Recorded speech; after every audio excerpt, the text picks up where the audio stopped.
Hi ಎಲ್ಲರಿಗೂ ನಮಸ್ಕಾರ. Welcome to waste of. ಇವತ್ತಿನ ವಿಡಿಯೋದಲ್ಲಿ ಸಖತ್ ಟೇಸ್ಟಿಯಾಗಿ ಅಷ್ಟೇ ಸಿಂಪಲ್ಲಾಗಿ ಖಾರ ಪೊಂಗಲ್ ಹೇಗೆ ಮಾಡೋದು ಅಂತ ನೋಡೋಣ. ಈ ವಿಡಿಯೋನ ಎಲ್ಲೂ ಸ್ಕಿಪ್ ಮಾಡಿದೆ ಕೊನೆವರೆಗೂ ನೋಡಿ.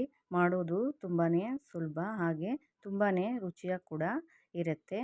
ಈಗ ಒಂದು ಕುಕ್ಕರ್ನ ಬಿಸಿಗಿಟ್ಟು ಕುಕ್ಕರು ಸ್ವಲ್ಪ ಬಿಸಿ ಆದಮೇಲೆ 2-3 ಟೇಬಲ್ ಸ್ಪೂನ್ನಷ್ಟು ಬೆಣ್ಣೆನ ಸೇರಿಸಿದ್ದೀನಿ. ಬೆಣ್ಣೆನ ಸಂಪೂರ್ಣವಾಗಿ ಕರಗಿಸ್ಕೋಬೇಕು. ಬೆಣ್ಣೆ ಕರಗಿದ ಮೇಲೆ ಒಂದು ಚಿಕ್ಕ ಲೋಟದಲ್ಲಿ 1 ಲೋಟದಷ್ಟು ಹೆಸರುಬೇಳೆನ ಸೇರಿಸಿದ್ದೀನಿ. ಹೆಸರುಬೇಳೆನ ಸೇರಿಸಿದ್ಮೇಲೆ ಸ್ಟವ್ನ ಮೀಡಿಯಮ್ ಫ್ಲೇಮಲ್ಲಿಟ್ಟು 1-2 ನಿಮಿಷ ಚೆನ್ನಾಗಿ ಫ್ರೈ ಮಾಡ್ಕೋಬೇಕು. ಹೆಸರುಬೇಳೆ ಎಲ್ಲ ಸ್ವಲ್ಪ ಕೆಂಪಗಾಗೋವರೆಗೂ ಚೆನ್ನಾಗಿ ಫ್ರೈ ಮಾಡಿ, ಯಾವ ಲೋಟದಲ್ಲಿ ಹೆಸರುಬೇಳೆನ ತೊಗೊಂಡಿದ್ದೀನೋ ಅದೇ ಲೋಟದಲ್ಲಿ 1 ಲೋಟದಷ್ಟು ಅಕ್ಕಿನ ನಾನಿಲ್ಲಿ ಬಳಸ್ತಾ ಇದ್ದೀನಿ. ಹೆಸರುಬೇಳೆ ಅಕ್ಕಿನ ಸಮ ಪ್ರಮಾಣದಲ್ಲಿ ಬಳಸಿದ್ರೆ ಪೊಂಗಲು ತುಂಬಾ ರುಚಿಯಾಗಿ ಬರುತ್ತೆ. ಹಾಗಾಗಿ ಅದೇ ಲೋಟದಲ್ಲಿ ಒಂದು 6 ಲೋಟದಷ್ಟು ನೀರನ್ನು ಸೇರಿಸಿದ್ದೀನಿ. ಈಗ 1 ಲೋಟದಷ್ಟು ಅಕ್ಕಿನ 2-3 ಬಾರಿ ಚೆನ್ನಾಗಿ ತೊಳೆದು ಸೇರಿಸಿದ್ದೀನಿ. ಹಾಗೆಯೇ ಸ್ವಲ್ಪ ಅರಿಶಿನ ಕೂಡ ಸೇರಿಸಿದ್ದೀನಿ. ಹಾಗೆಯೇ ರುಚಿಗೆ ತಕ್ಕಷ್ಟು ಉಪ್ಪನ್ನು ಕೂಡ ಸೇರಿಸಿ ಒಂದು ಸರಿ ಚೆನ್ನಾಗಿ ಮಿಕ್ಸ್ ಮಾಡಿಕೊಂಡು ಕುಕ್ಕರ್ ಲಿಡ್ನ ಕ್ಲೋಸ್ ಮಾಡಿ 2 ವಿಷಲ್ ಕೂಗಿಸ್ಕೋಬೇಕು.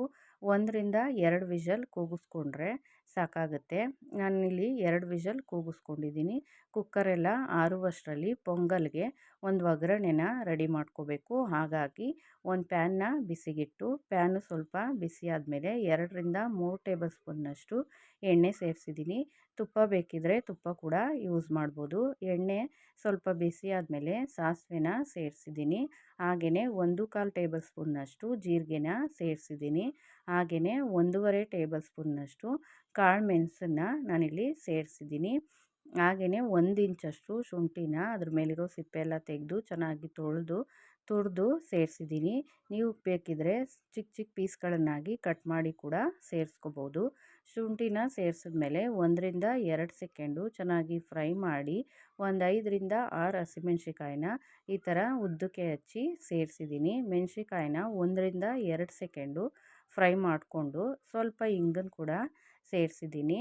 ಹಾಗೆಯೇ ಸ್ವಲ್ಪ ತೆಂಗಿನಕಾಯಿನ ಈ ಥರ ಸಣ್ಣ ಸಣ್ಣದಾಗಿ ಕಟ್ ಮಾಡಿ ಸೇರಿಸಿದ್ದೀನಿ. ಈ ಥರ ಕಾಯಿ ಚೂರುಗಳನ್ನ ಸೇರಿಸೋದ್ರಿಂದ ಪೊಂಗಲು ತುಂಬಾ ರುಚಿಯಾಗಿರುತ್ತೆ.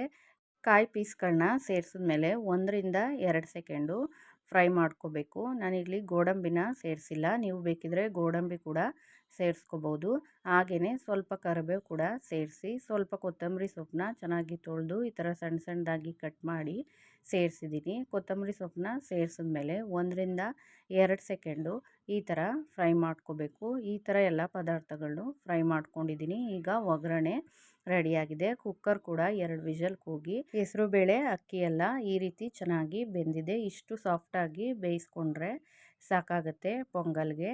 ಈಗ ಆಲ್ರೆಡಿ ರೆಡಿ ಮಾಡಿ ಇಟ್ಕೊಂಡಿರುವಂತಹ ಒಗ್ಗರಣೆನ ಈ ಮಿಶ್ರಣಕ್ಕೆ ಸೇರಿಸಿ ಒಂದು ಸರಿ ಚೆನ್ನಾಗಿ ಮಿಕ್ಸ್ ಮಾಡ್ಕೋಬೇಕು. ಈ ರೀತಿ ಚೆನ್ನಾಗಿ ಮಿಕ್ಸ್ ಮಾಡಿಕೊಂಡು ಕೊನೆಯಲ್ಲಿ 1-2 ಟೇಬಲ್ ಸ್ಪೂನ್ನಷ್ಟು ನಿಂಬೆಹಣ್ಣು ರಸನ ಸೇರಿಸ್ಕೊತಾ ಇದ್ದೀನಿ. ಪೊಂಗಲ್ಗೆ ನಿಂಬೆಹಣ್ಣು ರಸನ ಸೇರಿಸಿದ್ರೆ ಸಖತ್ ರುಚಿಯಾಗಿರುತ್ತೆ. ನೀವು ಕೂಡ ಟ್ರೈ ಮಾಡಿ ನೋಡಿ. ನಿಂಬೆಹಣ್ಣು ರಸನ ಸೇರಿಸಿದ್ಮೇಲೆ ಒಂದು ಸರಿ ಚೆನ್ನಾಗಿ ಮಿಕ್ಸ್ ಮಾಡಿಕೊಂಡ್ರೆ ಸಖತ್ ಟೇಸ್ಟಿಯಾದ ಖಾರ ಪೊಂಗಲ್ ರೆಡಿಯಾಗಿರುತ್ತೆ. ನೀವು ಕೂಡ ಈ ವಿಧಾನದಲ್ಲಿ ಟ್ರೈ ಮಾಡಿ ನೋಡಿ. ಖಂಡಿತವಾಗ್ಲೂ ನಿಮಗೂ ಕೂಡ ಇಷ್ಟ ಆಗುತ್ತೆ. ನೀವು ಇದನ್ನು ಮೊಸರು ಬಜ್ಜಿ ಜೊತೆ ಸರ್ವ್ ಮಾಡ್ಬೋದು ಅಥವಾ ಚಟ್ನಿ ಜೊತೆ ಸರ್ವ್ ಮಾಡ್ಬೋದು. ಸಖತ್ ರುಚಿಯಾಗಿರುತ್ತೆ. ನಾನು ಇದನ್ನು ಚಟ್ನಿ ಜೊತೆ ಸರ್ವ್ ಮಾಡಿದ್ದೆ, ಸಖತ್ ರುಚಿಯಾಗಿತ್ತು. ನೀವು ಕೂಡ ಈ ವಿಧಾನದಲ್ಲಿ ಟ್ರೈ ಮಾಡಿ ನೋಡಿ. ಈ ವಿಡಿಯೋ ನಿಮಗೆ ಇಷ್ಟ ಆದರೆ ಲೈಕ್ ಮಾಡಿ, ಕಮೆಂಟ್ ಮಾಡಿ, ಶೇರ್ ಮಾಡಿ. ಹಾಗೆ ಮರೀದೆ ನಮ್ಮ ಚಾನಲ್ನ ಸಬ್ಸ್ಕ್ರೈಬ್ ಮಾಡ್ಕೊಳ್ಳಿ. ಮತ್ತೆ ಮುಂದಿನ ವಿಡಿಯೋದಲ್ಲಿ ಸಿಗೋಣ. Thank you.